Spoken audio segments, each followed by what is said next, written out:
Joining me on the show today is Alison Conemac. She is the Safe Environment Coordinator for the Diocese of Sioux Falls. And we are going to talk about Child Abuse Prevention Month, which is April's. Absolutely. Yeah. How are you, Alison? I'm doing great. This Holy Good. Week, when we're actually recording this, is just such a week of grace. And then we enter his resurrection, and then going to have a month where I get to help facilitate certain events to help us remember how to grow and heal and the meaning of resurrection in our lives. Yeah. So will you start real quick by just telling us a little bit about yourself and what you do here at the diocese? Sure. I was born and raised in Northern California, but with family out here in Sioux Falls that I visit often. I recently settled here and saw a position open in the diocese and jumped at it. Yep. I've ministered in parishes. That's been basically my career path for the last 17 years. And so entering into a bit of a niche department, which is the Safe Environment Office, which dioceses throughout the U.S. have, is the child abuse and prevention kind of arm of a diocese. Okay. Yeah, I think a lot of people maybe they hear the Safe Environment Department and they don't really maybe understand can you give us a little, you said, child abuse kind of and prevention arm. Can you give us a little more detail about what you do? Yeah, absolutely. In dioceses across the United States, anyone volunteering with minors or vulnerable adults or employees, mostly in parishes. Some dioceses even require parents of children at Catholic schools, like the Diocese of Jefferson City, Missouri. Folks are required to do some sort of survey, so some sort of background check, and then training for child abuse and neglect. Right. Educators are familiar with this. Anyone working in early education or child care. Sure. State has required it for a number of years, since about the 80s, and the Catholic Church took on that same initiative as psychology started to introduce the benefits of prevention. Sure. Surveilling the background of someone through a background check, and then training someone in skills to identify abuse, how to report, and also how to have common expectations in a workplace with children. Sure. Yeah. Okay. So why have they set aside April as Child Abuse Prevention Month? You had asked me that a while back, because I was so excited to celebrate in April. And you just think, there's National Donut Day, there's Pie Day. We know when pie, P-H-I, Yep. The mathematical symbol and delicious pie. April's Child Abuse Prevention Month because Ronald Reagan in 1983 actually declared April as the month for child abuse prevention. He has a beautiful statement. He even reflects or makes reference to our Creator, and how to protect children from abuse requires that we understand our dignity as created by God. Right. And so he declared April. Why April specifically is a great question, but in my heart, I'm kind of excited. It's awkward to have a sober subject alongside the resurrection of our Lord. Right. Easter is always right around April, but there's something about his passion and his resurrection that helps give meaning to the sufferings that we experience, and also the healing that's promised us. Yeah, that's a great connection. I hadn't thought about that, and a really important connection. Yeah. So, why would we mark this in our parish life? It seems like it's more of a secular thing. So why would we mark that time? That's a great question. When I was looking at resources provided by the USCCB, the United States Conference of Catholic Bishops, I also researched secular resources just to pull from all pots, every opportunity. There's a lot more resources secularly. And so understanding in what way do we mark it, or why would we mark it individually in parish life? Pope Francis beautifully calls parishes a field hospital of the sick, know? And you don't go to church looking for saints, you go as a sinner yourself. Me, the first, that I'm a sinner. I need conversion in my life. I need healing. I need growth. Right. So whenever we talk about something like brokenness in any form, which abuse is the fruit of brokenness and wounds and hurt, oftentimes historically through generations in our families, child abuse is even more insidious. It's such a difficult subject to talk about because it is so sober and painful. Yeah. So to bring that into our parish life, it's kind of natural to what we do in our Catholic parish. Christ as the Eucharist is to heal us, to give us strength and grace, to make us one with him. And that healing looks like also human healing, psychological healing. Yeah, because, I think in this kind of thing, we often think about the children who are affected. But you, even in just what you said, you make reference to the people who are suffering from whatever brokenness and hurt that is maybe making them do those things. Yeah. So I think that's really important to recognize that there are people who need help with that stuff. Victim survivors and children are number one priority, but the best, most effective way to protect children is by educating, surveilling adults in their life, the adults that are often those who are causing the harm. And that oftentimes any sort of abuse is a person's own woundedness manifesting, right? So, yeah, absolutely. I was actually reading just recently an article, a secular National Institute of Health article about child abuse, and they said child abuse is an adult problem. And I was like, wow, I like that tagline. It really is. Yeah. And granted, kids hurt kids too. There's bullying. We know epidemics in that form. But one of the things that I like to focus on is, I want great resources for the children by the way of curriculum. But if I can influence the adults who have a little bit more control over what's going on, or prevent adults that maybe intend harm away from our children, that's well worth that effort. Yep. So you can educate not only the people who maybe can recognize abuse happening, but hopefully stop it from happening in the first place by the people who may perpetrate it. And as much as we do surveillance of explicitly the individuals working with minors and vulnerable adults, one of the things I love most, which is more like a radiating effect of kind of those concrete things. I go online and I do a training. I get my background check. What we also require is the children to be trained. Oh, yeah. What this creates, though, is a conversation over and over again in our parishes about abuse and how it hurts. And so what I've often experienced when I was having to supervise in a parish setting, helping get the people in the parish I worked at trained, a lot of times what that would trigger in people was very interesting. Oh, sure. People wouldn't want to teach about it. It was too hard. It was too shameful, especially sexual abuse. I mean, who wants to talk about that?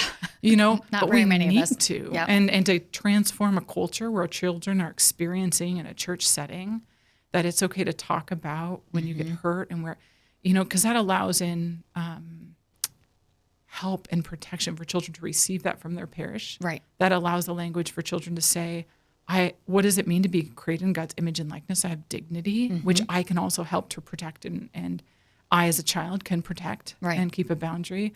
But it also allows them to understand this is something I can talk about, and that's one of the hardest things. No one wants to talk about, it's our organic nature is to not want to talk about hard things. Oh, yeah. Because they're hard. I mean, it's easy. They're like, no, thanks. So I love the culture that it creates where the adults, I'm not going in saying, let's get a bunch of adults who have been abused as kids together and we'll talk about it. Nobody's going to come to that group. Right. But if you're serving and giving to others, sometimes our hearts are open that much more to say, wait, this is touching something really vulnerable inside. And that's the church. That's exactly where you should be. Yeah, especially amid the church. Yeah, for sure. So how does the diocese go about protecting minors? I know, for instance, I've been here almost 2 years. Every year we go through training. Of course, there's background check when you get hired. What other things do you do? The explicit things that I'm doing right now in my office is to empower the different parishes to help them with implementing that policy of training, background checking, so checking the past, training for the future, equipping and training for the future. Those two things are required every year. A number of different dioceses throughout the nation do it pretty frequently, but it's rather rare that a diocese requires it annually. Yeah, we're kind of unusual there, aren't we? Very much so, which in the right sort of way, to be a little above the middle when it comes to giving this the attention it deserves. Right. So what are other things that we do? There's things during April Child Abuse Awareness Month. I work closely with the Catholic Family Services Director, Emily Leadham. I filter things because it is, when it comes to abuse, that would be an area where if things come up for individuals, that's a great place to offer as a resource for the counseling folks deserve when they're facing any brokenness in their life. So we work together closely there. We promote events. For example, some of the events in April, one that I'm promoting is not one I'm putting on at all. It's the Candlelight. The Gift of Hope. The Gift of Hope event on April 10th, starting around 8 a.m. So 8 p.m. Or 8 p.m. Thank you. Those candles won't look very bright in the morning. We'll have people there just camping out, ready for the evening event. So the 8 p.m., the Candlelight Hope and Healing event. I'm so excited for that. So to work together as a parish and another thing that's also very much a part of the year in this office is being available for victims to come forward, We have a victim assistance coordinator in our diocese Oh, yeah. who has a 800 direct number that they respond to any sort of allegations that may come up. Throughout the year, there's also, I have a lot of ongoing interactions. We just had a DRE from one of the parishes pop into my office and Yeah. have some ideas. Oh, great. So usually we're trying to grow and trying to meet the ever-changing needs. Like this past year with COVID, that was a very Yeah. interesting situation. Sure. And I know child abuse actually nationally went up with the lack of adequate just supervision or engagement for young people Sure. during the lockdown. Yeah. So yeah. that was an interesting thing to try to address needs Yeah. and support our staff in their locations. Yeah. If you just joined us, I'm talking to Alison Conemac today. She is the Safe Environment Coordinator for the Diocese, and we're talking about Child Abuse Prevention Month, which is April here. So you and I have talked about this a little bit before. If you missed it, there was a story about Child Abuse Prevention Month in the March Bishop's Bulletin. So if you missed it, make sure you check that out. But we've talked a little bit about how this is a ministry. So can you talk a little bit about how this is a ministry rather than just, this is my position and I do background checks, and can you talk about that a little bit?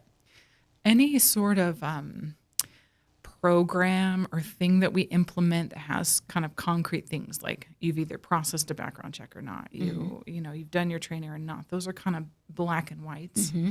But within the work that I do, with the phone calls I get or the feedback or the questions that I'll reach out to local folks in the parishes evangelizing, the ministry of changing culture for adults and minors in our parish to kind of live that vision that our hospitals our churches are a place like a field hospital.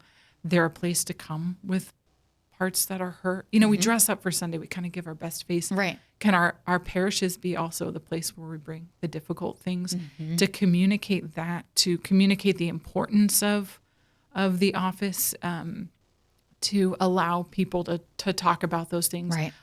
I work mostly, because I'm working with the entire diocese, I work mostly with folks that are already giving their time, their extra time to be a volunteer, Right. religious education director, volunteering in their parish.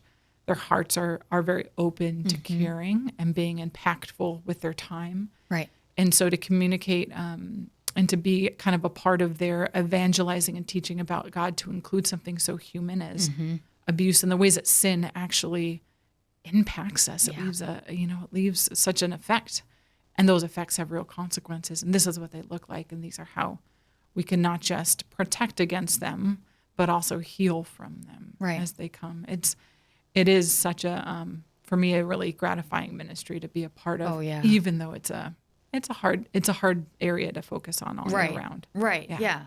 So if someone, I may be getting ahead of myself a little bit here, but if someone in the diocese, say a catechism teacher or something like that, saw something that made them say, something is weird there, what do they do? That's a great question.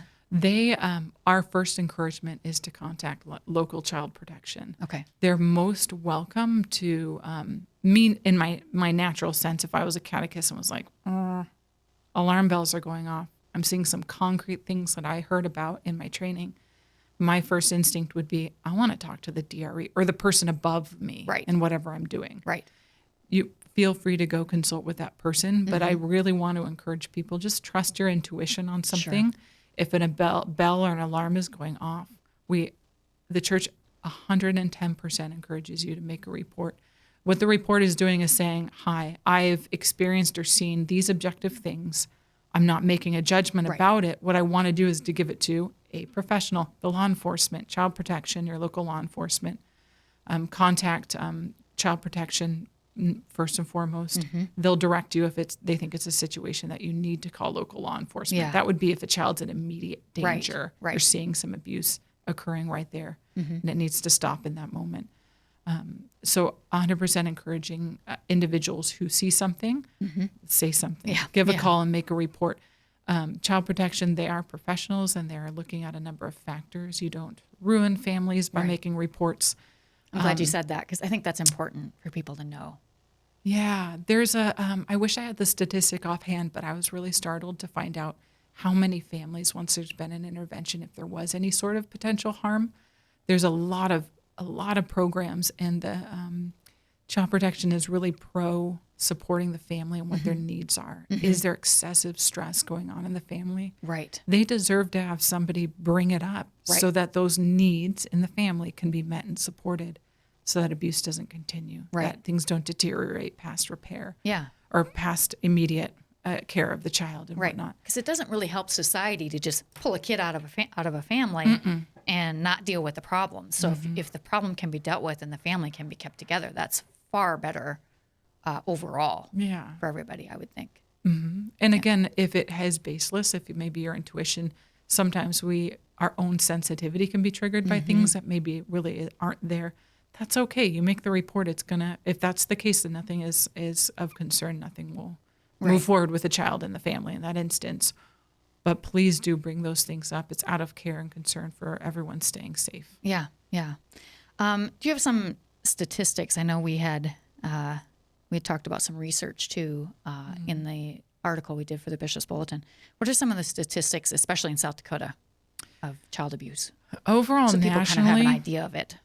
Child sexual abuse, it's 1 in 4 girls before the age of 17 will experience a form of sexual abuse, and it's 1 in 8 boys. Some research says 1 in 5 boys. Okay. They include any viewing of pornography to be involved in child abuse, child sexual abuse. Right. But those numbers are But 1 in 4 girls, that's staggering and shameful and so sad.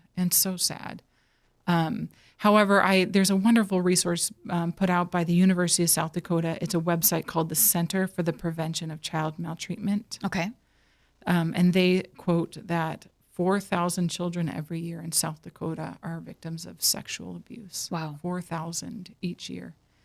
So it is a local problem. Yes. It's not just out there in big cities or urban sprawl. It's a local problem. Yep. And it's a reality that deserves the efforts that we make each year. Absolutely. Let's see. You have some events. They're sobering things to try to follow up. I know. Did we miss anything before we talk about the events that we're going to be doing in April? Is there anything else that we need to Well, here's sometimes a couple of little things that are helpful for folks to know in general. We encourage all adults to be involved in their parish. We'd love that. There's only certain roles in your parish that will require a person to be complying with a safe environment, background check, and training. So every parish has what's called a local coordinator, and it's a DRE, maybe the office manager. Sometimes it's actually the pastor, maybe a smaller community. But ask in your parish, go to the office, call the office, email the pastor, who's the local coordinator, I'd like to get involved. It is for any work with minors or vulnerable adults. Sure. Most of our parishes, the vulnerable adult community is the sick and homebound. Oh, so okay, with sick and homebound ministry, there's a specific training just for that. Wow. Okay. So any work with minors, vulnerable adults, we have an online platform that's accessible wherever you have Wi-Fi access. A person creates a profile just like an email account. I support different locations or individuals that don't have web access. I can send them the actual video on DVD. I can send them physical paperwork. Okay. I'll bend over backward. What we want is individuals both surveilled through background check and then trained with the annual awareness. Yep. And we'll get that done however we need to get that done. Actually, I had somebody come in yesterday. I was on the phone with them, and we just couldn't figure out what was going wrong on the platform for him. And it was not the platform in the end, but it gave an excuse for me to meet a wonderful individual. I said, can you come down to the chancery? And we have a desktop ready for someone to come in and get trained. That's awesome. Feel free to contact your local parish. They know what you're talking about when you need safe environment training. And the more people that do that, the better, I think, over time. Yeah. Amen. Yeah. So in April, you have a few things that'll be going on. One, this is going to be going on air April 11th. And there's something coming up in just a couple days then. Yes. Yes. There's a live streamed Rosary for Healing. Deacon John Devlin is going to lead a live stream Rosary for Healing using the sorrowful mysteries and some before each decade, a little prayer for healing. So that'll be at 10 a.m. in the morning on the 13th. So Tuesday the 13th coming up. And I believe that'll be on our website. Yes, Bill? Oh, yeah, sure it will be. Awesome. Bill says yes. I'm sure it will be. We'll be, because I know we're streaming it, and usually you can access those things through our website at sfcatholic.org. So great. Yeah. feel free to review it too. I would encourage people to review it, like watch it afterwards. If you Yeah. pray a family rosary, if you have, Yeah, if you can't be there at 10, don't worry about it. It'll still be there. and we're praying for all of us. We're praying for children right now. We're praying for adults who have had experiences in the past. We're praying for healing for our whole parish and protection in the future, moving forward. Then you have a novena too. There's a novena for starting then? healing.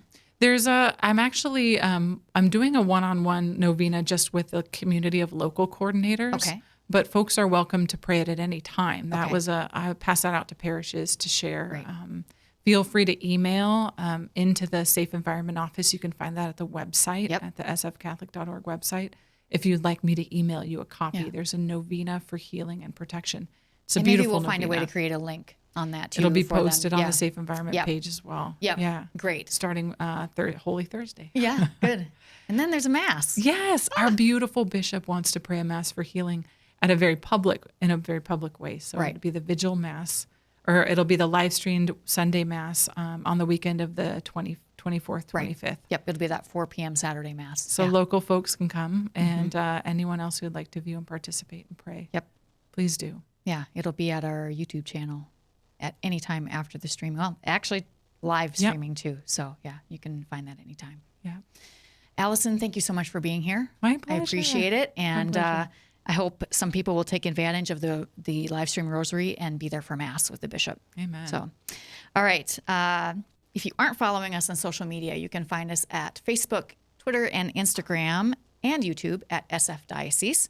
You can also find information about parishes, the things going on in the diocese at our website at sfcatholic.org. That's it for us today. Hope you'll join us again next week for more Catholic Views.